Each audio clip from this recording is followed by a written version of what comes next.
सम्पूर्ण साहित्यिक मनहरूलाई साहित्यिक अभिवादनसम्म गणेश अविरलको तर्फबाट मेरो आफ्नै उपन्यास टुक्कीको आँसुबाट हामीले तपाईँहरूलाई केही अध्याय सुनाइसकेका छौँ र बाँकी अध्याय पनि हामी सुनाउन गइरहेका छौँ। कृपया हामीलाई सुन्दै गर्नुहोला।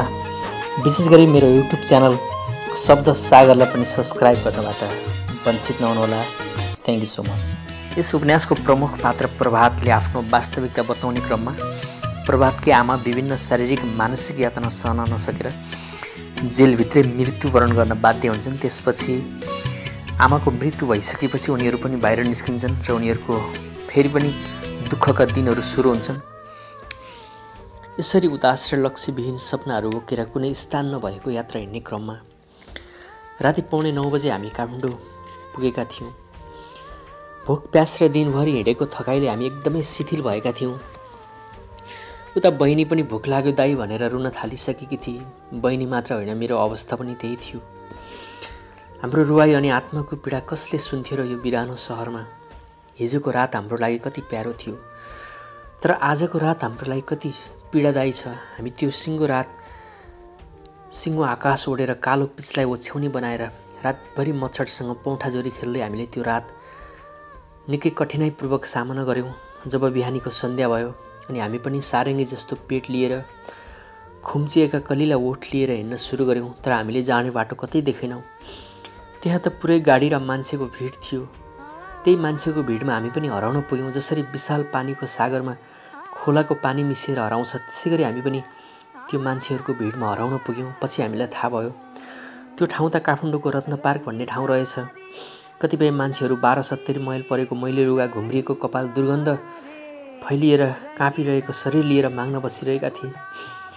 माग्नेहरूको पनि आफ्नै संसार हुँदो रहेछ। मान्छे बाँच्नको लागि जस्तो परिस्थितिसँग पनि सामना गर्नुपर्दो रहेछ। अब हाम्रो पनि एकमात्र विकल्प त्यही थियो। समयको मोडमा हामी पनि माग्नेहरूसँगै घुलमिल हुन थाल्यौँ। यसरी दिनभरि सडकको पेटीमा पैसा मागेर बस्दा दिनभरि 20-25 रुपियाँ हुन्थ्यो। त्यही पैसाले हल्का खानेकुरा किनेर खान्थ्यौँ। भाग्यरेखामा भौँतारिँदा कर्मले ठगेका मानिसहरू कोही अपाङ्ग थिए, कोही दृष्टिविहीन थिए। काम गरेर खान नसक्ने अवस्था भएपछि एकमुठी सास छौन्जेल मानिसहरूलाई बाँच्ने आश पनि हुँदो रहेछ। बाध्यताले मानिसहरू सडकमा मागेर बस्दा रहेछन्। हाम्रो कथा पनि त्यही थियो। नातावाद र कृपवादको समयमा कुनै अपरिचित मान्छेको कुरा कसले सुनाइ गर्थ्यो र? मानवीय संवेदना नभएको ठाउँमा मानवताको मर्मस्पर्शी भावना कसले बुझ्थ्यो र? यसरी नै सडकमा मागेर हाम्रो जीविका चलिरहेको थियो। कुनै दिन त त्यत्रा मान्छेहरूको भिडमा कसैको पनि दया पलाएन। 3-4 दिनसम्म पनि कसैले 1 रुपियाँ नदिँदा भोकै पनि सडकमा रात बिताउनु पर्यो। भोकै बस्न पनि कहाँ सकिँदो रहेछ र? अरू कुनै उपाय नलागेपछि मान्छे बाँच्नको लागि भए पनि जुठो भात समेत खानुपर्दो रहेछ। फोहोरमा फ्याँकिएको भात पनि भोक लागेको बेला अमृत सर भएको थियो। एक दिन त हामी फोहोरमा फ्याँकिएको कुहिएको भातले झन्डै मरेका थियौँ। मरेको भए त बरु हाम्रो दुःखै समाप्त हुन्थ्यो होला, तर हामी मर्न पनि यति चाँडै कहाँ सक्थ्यौँ र? दुःख लेखेको जीवनमा मृत्यु हाम्रो लागि किन प्यारो हुन्थ्यो र? अबदेखि बहिनी र मैले कहिले पनि फोहोरमा फ्याँकिएको भात नखाने भनेर बाचा गऱ्यौँ। बरु भोकै मर्नु उचित भन्ठानेर सडकमा हामी भोकमरीमा परि चिरिएको करङ सारङ्गी जस्तो पेट लिएर मृत्युको प्रतीक्षामा तडपिन थाल्यौँ। अपरिचित मान्छे भनेपछि यो ठाउँमा कति घृणा गर्दा रहेछन्। 4-5 दिनसम्म पनि हाम्रो पेटमा पानी समेत नपर्दा बहिनी मरेको मुर्दा जस्तै गरी एक ठाउँबाट अर्को ठाउँमा सर्न नसक्ने अवस्थामा थिए। बहिनी मात्र होइन, मेरो अवस्था पनि त्यही थियो। मान्छेको मन पनि कति ढुङ्गा जस्तो हुँदो रहेछ, कति पाषाण हुँदो रहेछ। त्यत्रो मान्छेको भिडमा पनि हाम्रो आत्मरूपी अक्षर पढ्ने कोसिस कसैले गरेनन्। वास्तवमा त्यहाँ सचेत प्राणी कोही पनि थिएन। हाम्रो लागि त केवल सबै गाईवस्तुहरू मात्र थिए। आज मानिसले आफ्नो परिचय दिन किन खोजिरहेका छैनन्? हजारौँ मान्छेहरूको भिडमा कुनै मानिस आर्थिक अभावको कारणले मृत्युको मुखमा धकिलिरहेको छ भने मानवताको नाताले अथवा नेपाली दाजुभाइको नाताले उसलाई सहयोग गर्नु कि हामी सबै मान्छेहरूको दायित्व हुन सक्दैन र? यस धरतीमा मानवीय पाइला टेक्नुको के नै अर्थ रह्यो र? वास्तवमा सबै मान्छेहरू एकै किसिमका हुँदैनन्। भगवानको स्वरूप क्यारिकेचर गर्ने मान्छेहरूको आगमनले हामी मृत्युको मुखमा पुगिसकेका दाजुबहिनी केही खानेकुरा खाएर बाँच्न सफल भयौँ। त्यति मात्र होइन, हामी कतै हिँडुल गर्न पनि सक्ने भयौँ। संसारमा जन्म दिने बाबुआमा जस्तै एकपल्ट जन्म दिएर पनि फेरि पुनर्जन्म दिनु पनि ठुलो कुरा रहेछ। हामीलाई यो अवस्थामा ल्याइ पुर्याउने अर्थात् फेरि पुनर्जन्म दिने साँच्चै हाम्रो लागि उहाँ भगवान सरा हुनुहुन्थ्यो। हामी भगवानको प्रसाद खाएर कतै हिँडुल गर्न सक्ने भयौँ। हामी त्यस ठाउँमा आइपुग्यौँ। हामी सुन्दराको आकाशी पुलमा बसिरहेका थियौँ। त्यहाँनिर बस्दा बस्दै हामी दुवैजना निदायौँ। एक्कासी मान्छेहरूको कोलाहलपूर्ण आवाजले हामी जससँग बिउजिन पुग्यौँ। यसो बिउजेर हेर्दा रोडमा गाडीहरू एउटै चलेको थिएन। मान्छेहरू राता झन्डा बोकेर नारा लगाउँदै हिँडिरहेका थिए, त कोही मान्छेहरू रोडमा टायर बालिरहेका थिए। टायरको धुवाँले सफा वातावरण एकैछिनमा अन्धमुष्टि भएको थियो। हामीलाई भने यस्तो दृश्य देखेर अचम्म लागिरहेको थियो। एकैछिनमा फेरि पनि मान्छेहरूको भागदौड मचियो। पुलिसहरूले त्यत्रो भिडका मान्छेहरूलाई तितर पारेर लखेटिरहेका थिए। वास्तवमा एउटा बच्चाले खान पाएन भने भोक लाग्यो भनेर कराउनु उसको अधिकारको कुरा हो। त्यो समस्या पुरा हुनु नहुनु आफ्नै ठाउँमा छ। त्यसैगरी मान्छेहरूले पनि आफ्नो हक अधिकारलाई ध्यानमा राखी आफ्नो मागप्रति प्रतिबद्ध वफादार भएर आम मानिसको जनआवाजलाई सही ठाउँमा सुनाइ गर्नको लागि आफ्नै ठाउँमा लागि परेका थिए। वास्तवमा त्यतिखेरको समयमा हामी लाखौँ कोस बाहिरको दूरीमा थियौँ। हामी त्यो बिरानो सहरमा विपना र सपना बीचको अन्योलता छुट्याउन सकिरहेका थिएनौँ। हाम्रो लाटो शैलीमा एकोरिएर हेर्नुभन्दा अर्को कुनै उपाय थिएन। हामीतिर आइरहेको भिडले एक्कासी हामी माथि किल्चिन पुग्यो। त्यत्र मान्छेहरूको मिचाइले हामी गम्भीर घाइते भयौँ।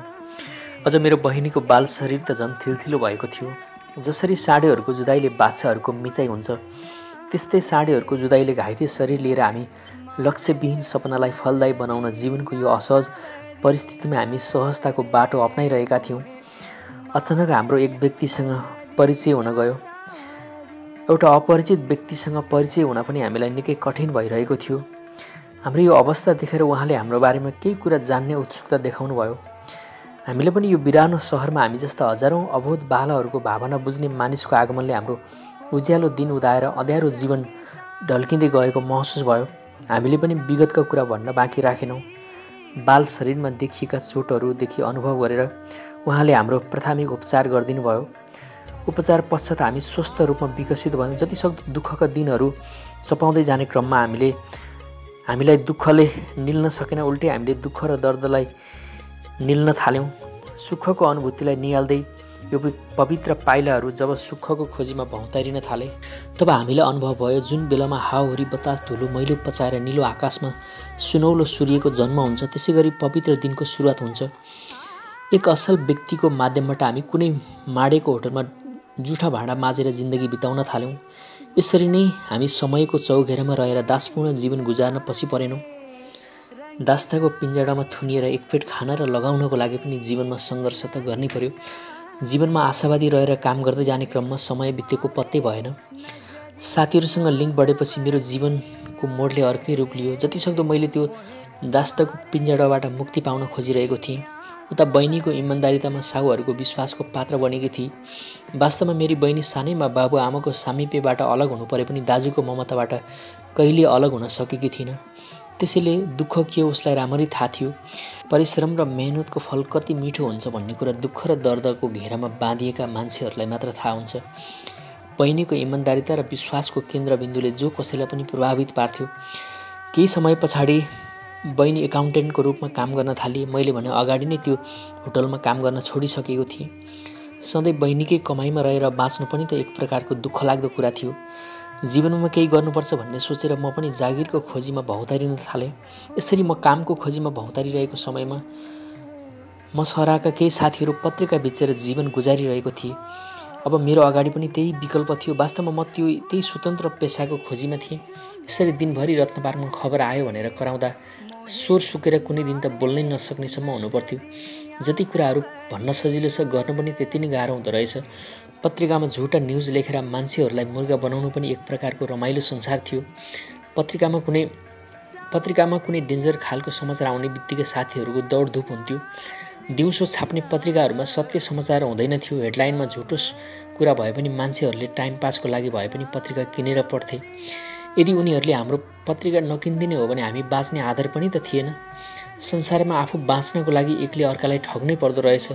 यो व्यापार व्यवसायमा आफ्नो पेट पाल्नको लागि भए पनि एकले अर्कालाई मुर्गा नबनाई जीवन गुजार्न साँच्चीकै कठिन हुँदो रहेछ। पत्रिका बेचेर बाँच्न सकिने भएपछि मैले कोठा लिएर बस्न थालेँ। दिनमा 1-2 सयको कमाइले दिनचर्या राम्ररी चलिरहेको थियो। उता बहिनी पनि दिन प्रतिदिन असल र विश्वासिलो बन्दै गइरहेकी थिए। जुन दिनदेखि मैले कोठा लिएर बस्न थालेँ त्यस दिनदेखि हामी दाजुबहिनी सँगै मिलेर बस्न थाल्यौँ। वास्तवमा मेरो मुटुको टुक्रा भन्नु नै एउटा बहिनी थिए। त्यसैले म बहिनीलाई औधी माया गर्दथेँ। फेरि मैले आमाको वचन पनि त पुरा गर्नु थियो। प्रसव पीडाहरू पछाएर हामी सहज समयको कठाघरमा आइपुग्दा हामीलाई यस्तो महसुस भएको थियो कि संसारमा भगवान छैनन् भन्ने कुरा भ्रम मात्र हो। हाम्रो प्रत्येक पाइला पाइलामा भगवानको आशीर्वाद थियो। यो कुरामा हामी विश्वस्त थियौँ कि कुनै दिन हामी समयको शिकार भएका थियौँ। तर अहिले समयको उपहार महसुस भइरहेको छ। एक दिनको कुरा हो, समयले पनि आफ्नो गति छिनछिनमा बदल्दो रहेछ। अनायासै समयको मोडले यस्तो एउटा डरलाग्दो रूप लियो। बहिनी 2 दिनसम्म घर आइन। बहिनी 2 दिनसम्म घर नआउँदा मैले वास्ता गरिनँ, तर पनि मलाई विश्वास थियो कि बहिनी अवश्य घर आउने छे। कुनै काम परेकोले 2-4 दिन साउकोमा बस्नु परेको होला भनेर म ढुक्क थिएँ। तर अफसोस बहिनी 5-6 दिनको अन्तरालमा पनि घर नआइदिँदा मेरो मुटुको आवाजले मलाई भनिरहेको थियो, यत्रो दिन बहिनी हराउँदा पनि कानमा तेल हालेर बस्छस्, खुरुक्क बहिनीको खोजी गर, नत्र परिस्थितिले भयानक मोड लिन सक्छ। मेरो मनको आवाज र शरीरको कुरा मिलेपछि म हतार हतार खुल्ला मञ्चमा गएँ। हत्तनपत्त मेरो आँखा सिटी पोस्ट पत्रिकामा पुग्यो। सिटी पोस्ट पत्रिकाको हेडलाइनभन्दा मुनि लेखिएको थियो। वास्तवमा त्यहाँ के लेखिएको थियो मैले केही बुझिनँ। बहिनीको नाम मात्र के पढेको थिएँ। मलाई प्रष्ट थाहा भयो कि अब मेरी बहिनी यो संसारमा छैन। म बेहोस भएर भुइँमा ढलेछु। मेरी बहिनी भन्दै म चिच्चाइरहेको थिएँ। पछि होसमा आउँदा म वीर हस्पिटलको बेडमा रहेछु। मलाई त्यतिखेर साथीहरूले ठुलै सहयोग गरेछन्। मेरी बहिनीको हत्या कसरी भयो भन्ने कुरा मलाई केही थाहा थिएन। पछि मैले त्यही पत्रिका पढेर थाहा पाएँ, मेरी फुल जस्ती बहिनीलाई बलात्कार गरी स्तन काटेर नरसंहार तरिकाले हत्या गरिएको रहेछ। त्यो मानवता विरोधी हत्याले मेरो मुटुमा भुइँचालो गयो। मेरो नजरले मेरी बहिनीलाई कहिले ठुली भएको देखेको थिइनँ। बिरानो सडकमा दाजुको मायामा लिप्त भएर सधैँ नानी र बाबुमा हुर्किएकी मेरी प्राणभन्दा प्यारी बहिनी आज नरपशुहरूको बलात्कारको शिकार हुन पुगी। दुःखको कुरा, बहिनीको मैले लाससम्म देख्न पाइनँ। म कति अभागी दाजु रहेछु। मेरी फुल जस्ती बहिनीलाई आजसम्म कुनै कठोर काँडाले पनि छोएको थिएन। मेरो टुक्रिएको आँसुमा मलाई साथ दिने, मेरो दुःखमा मसँगै रोएर सान्त्वना दिने मेरो एकमात्र प्राणभन्दा प्यारी बहिनीले यो संसार छोडेर मेरो ममताबाट सधैँको लागि टाढिएर आज स्मृतिको पाना पल्टाउँदा मेरो हर पाइलामा मेरो बहिनी उभिएकी छे। मेरो आमाको वचन मैले चाहेर पनि पुरा गर्न सकिनँ। विगतका दुःखमा मसँगै रोएर बहिनीले मलाई साथ दिएकी थिए।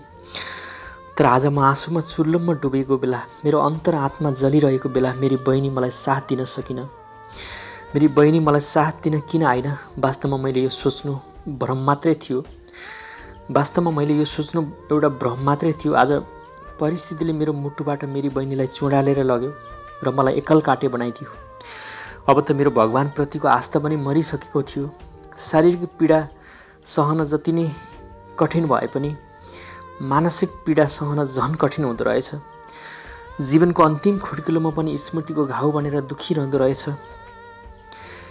अब त साँच्चीकै म जिन्दगीदेखि नै हार मानिरहेको थिएँ। म जिन्दगीदेखि नै हार खाइसकेको थिएँ। यसै सन्दर्भमा वास्तविक जीवनको घटनाक्रमलाई समेटेर मैले एउटा उपन्यास लेख्ने चेष्टा गरेँ। जीवनको दुखान्त कथालाई कापीको पाना मार्फत सल्टाउँदा मनको बोझ केही हल्का हुन्थ्यो।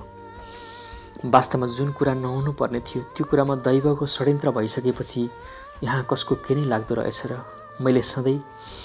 मैले सधैँ बितेका कुराहरूलाई स्मरण गरेर आफ्नो जीवन बर्बाद पार्न उचित ठानिनँ। त्यसैले मैले बाँच्नको लागि आफ्नो कामलाई नै निरन्तरता दिने पहिलो प्राथमिकता थियो मेरो। यिनै प्रकारले मेरा दिनहरू बितिरहेको थियो। जीवनमा नसोचेका कुराहरू पनि अङ्गीकार गर्न पाउँदा म घरिघरि बितेका पलहरू सम्झेर म मूर्छा परिरहेको थिएँ। वास्तवमा अब मैले सोचेर हुने कुरा केही पनि थिएन। जुन कुरा नहुनु पर्ने थियो त्यो सबै मेरो जीवनमा नराम्ररी परेको थियो। त्यसको छाप आज पनि म सम्झिरहेछु। जीवनमा पहिलोपटक कुनै अपरिचित मान्छेको फोन आयो एक्कासी मलाई। मैले फोन रिसिभ गरेँ। फोनमा कुनै पराई मान्छेको आवाज प्रष्टै चिनिन्थ्यो। कुरूप मान्छेहरूसँग कुरा गर्नु थिएन मलाई। त्यसैले मैले फोन राखिदिएँ। हामी जस्ता बेसहारा मानिसको मर्मस्पर्शी विचारलाई कसले बुझ्थ्यो र?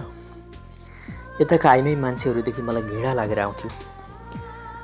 जसले भित्री आँखा खोलेर हेर्न जान्दैन उसले वासनारूपी कुरूप आँखाले हेर्छ भने आफ्नो स्वार्थ लुट्नको लागि उसले देखावटी र बनावटी व्यवहार देखाएर मान्छेलाई मोहित बनाइदिँदो रहेछ।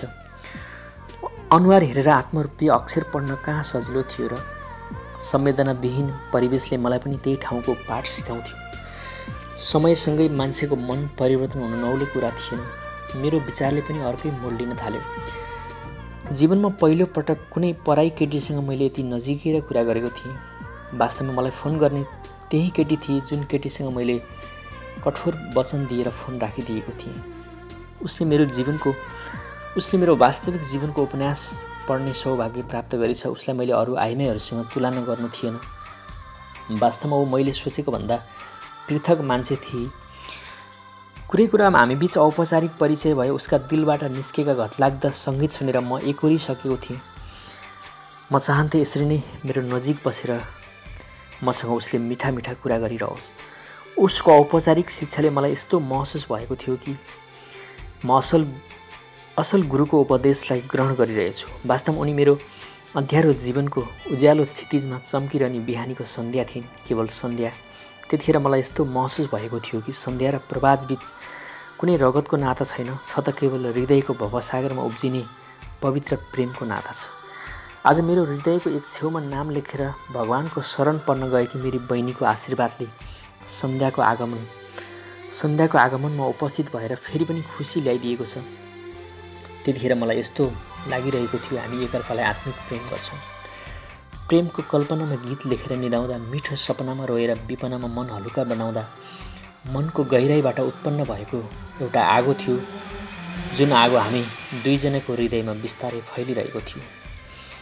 हामीलाई अलिकति समय मिल्यो भने भेट्नै प्रमुख कुरा भन्ठानेर हामी दैनिक जस्तो भेट्ने गर्थ्यौँ।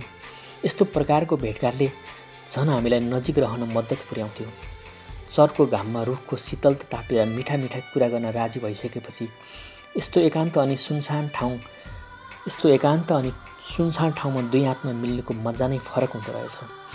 हरियो रुखको छायामा जिस्किँदै आएको चिसो हावाले हाम्रो मनमा अनौठो व्यङ्ग्य प्रहार गरिरहेको थियो।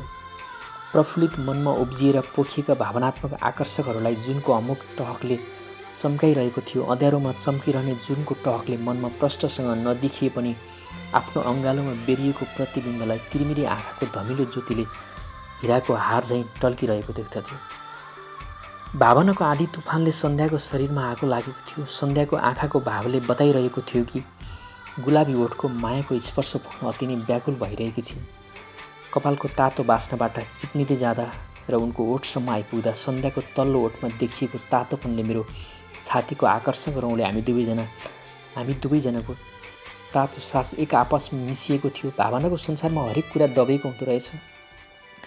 संसारमा हरेक कुराहरू बिर्सेर हामी मायाको खेलमा हामी दुवैजना अन्धा भएका थियौँ।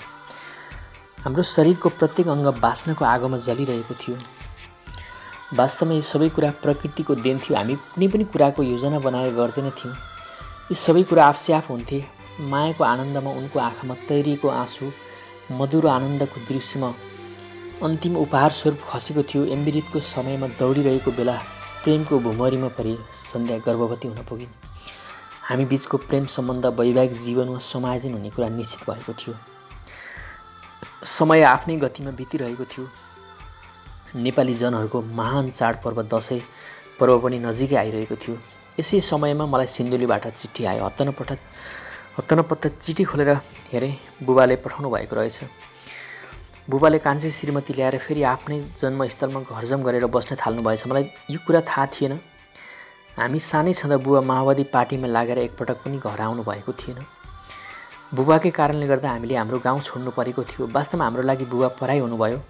आज त्यही बुबाले दसैँको महान चाडमा घरमा बोलाउँदा नजाउँ कसरी र जाउँ भने पनि कसरी जाउँ, म साँच्चीकै दोधारमा परिरहेको थिएँ।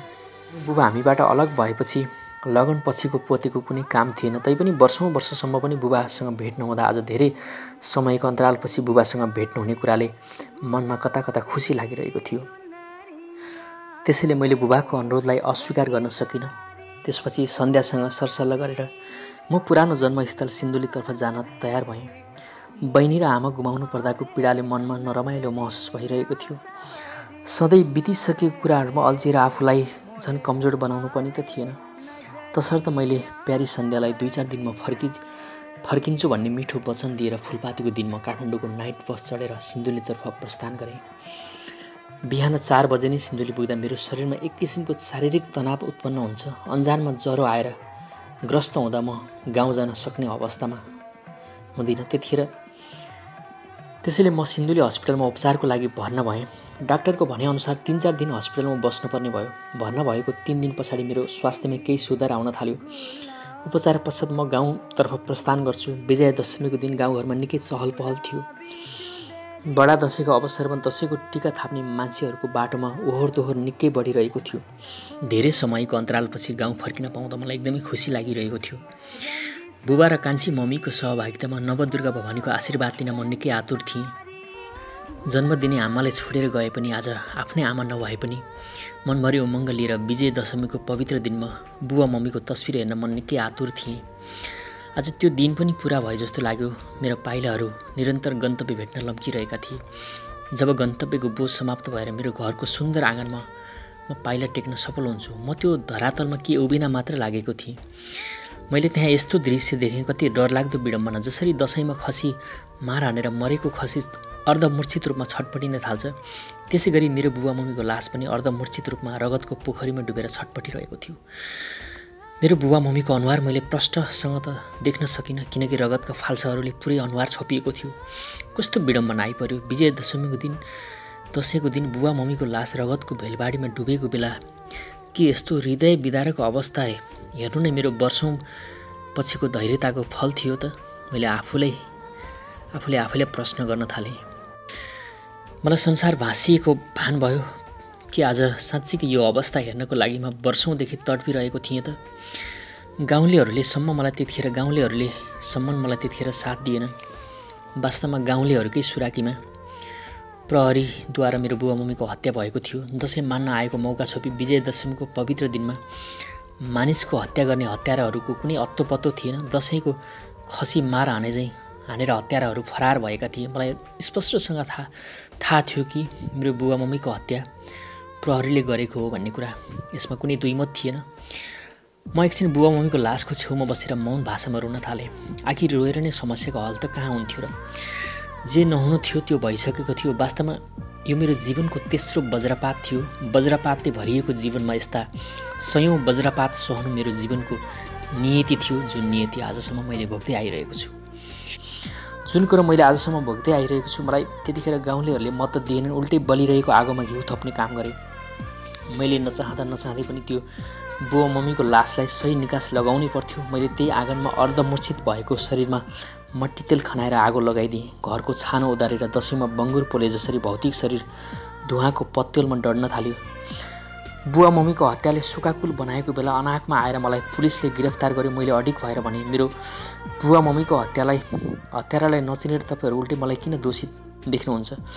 मेरो यसमा कुनै कसर छैन। मेरो शब्द पुरा हुन नपाउँदा एउटा पुलिस अफिसर आएर भन्यो, साले आफ्नो बुबा मम्मीको हत्या गरेर हत्याको अभियोगबाट बच्न अनेक उपाय रच्छस्, खुरुक्क आफ्नो कर्तुत खोल, नत्र तेरो हालत पनि यस्तै गरिदिन्छु भनेर त्यो पुलिस अफिसरले मलाई धम्की दियो। मैले पुरै संसार अन्धकार देखिरहेको थिएँ। म रिसको झोकमा बरबराउन छोडेको थिइनँ।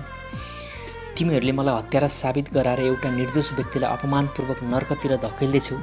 तिमीहरूको कुहिएको मस्तिष्कबाट उब्जिएका व्यवहारले मेरो मस्तिष्कमा रिस र घृणाको बारुद जमेर बसेको छ। एक दिन न एक दिन यो विस्फोटक पदार्थले ज्वालामुखीको रूप लिनेछ। तिमीहरू जस्ता नीचहरूको अन्त्य भएर छोड्नेछ भन्दै म बरबराइरहेको थिएँ। ती पुलिसहरूले तत्काल मलाई हत्कडी लगाएर घिच्याउँदै जेलमा पुर्याए। जेलभित्रका बन्दीहरूको यथार्थमा केलाउँदा हामी बन्दीहरूले आज नरकी जीवनको वास्तविकता अङ्गीकार गर्न पाएका छौँ भन्दै प्रभातले धेरै समय लगाएर आफ्नो वास्तविकता यसरी सकाए।